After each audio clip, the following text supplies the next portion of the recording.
দর্শক, foreign service একাডেমিতে জাতীয় ঐকমত্য কমিশনের সাথে বৈঠকে কথা বলছেন বিএনপির স্থায়ী কমিটির সদস্য সালাউদ্দিন আহমেদ। আমরা সরাসরি যুক্ত হচ্ছি। পরে আবার এনসিসি ফরমেশনের ক্ষেত্রে যদি আবার একই শর্ত থাকে বা করতে হয়, তখন আমরা সেই সাথে একমত হতে পারবো না। আবার আপার হাউসের বিভিন্ন বিষয়ে যদি সবাই দ্বিমত হয়, তখন একসাথে হতে পারবো না। সুতরাং জিনিসগুলো রিলেটেড। তখন একটা সিদ্ধান্ত হয়েছে যে আগামী 2 দিন বিরতি থাকবে, এর ভিতরে দলের মধ্যে আলোচনা করে এই বিষয়গুলো যার যার দলীয় অবস্থান থেকে এসে সিদ্ধান্ত আকারে জানাবেন। তারপরে হাউসে আলোচনা করে এই প্রধানমন্ত্রীর মেয়াদ সংক্রান্ত বিষয়ে সিদ্ধান্ত নেওয়া যাবে। এটা হচ্ছে এক। দ্বিতীয় বিষয় যেটা আলোচনা হয়েছে সেটা হচ্ছে সংবিধানের মূলনীতি।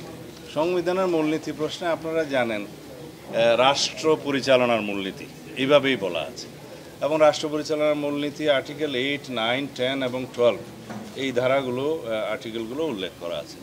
এইখানে সংস্কার কমিশনের প্রাথমিক প্রস্তাবে ছিল এই আর্টিকেলগুলো বিলুপ্ত করা হোক, এবং তার বিকল্প হিসেবে ওনারা কিছু বিষয় উল্লেখ করেছিলেন।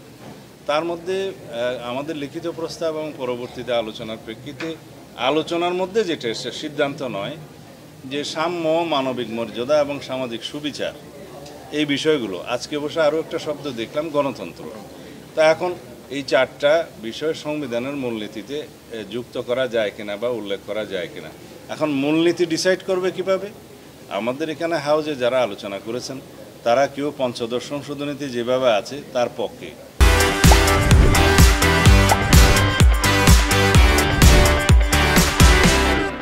আমরা স্পষ্টতই বলেছি যে আমরা এই পঞ্চদশ সংশোধনীটা হাইকোর্টে যেভাবে চ্যালেঞ্জড হয়েছে এটার বিলুপ্তি আমরা চেয়েছি। এই পঞ্চদশ সংশোধনীর পুরো অংশ, তার মধ্যে এই মূলনীতিগুলো আছে।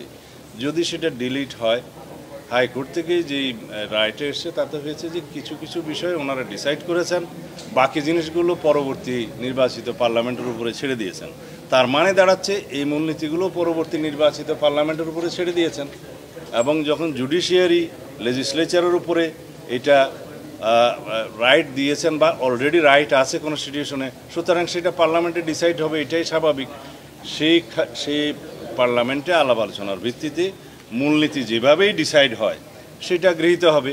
এখন সেই মূলনীতির প্রেক্ষিতে যারাই এখানে দ্বিধাবিভক্ত, আগের আমরা চাই পঞ্চম সংশোধনীতে যেভাবে মূলনীতিটা উল্লেখ আছে, অর্থাৎ পঞ্চদশ সংশোধনীর পূর্বের অবস্থা, সেই জায়গায় আমরা বহাল থাকতে চাই, এবং সেখানে আল্লাহর উপর আস্থা বিশ্বাস আছে, সেখানে ধর্মনিরপেক্ষতা নাই, এই বিষয়গুলো আমরা ক্লিয়ার করেছি।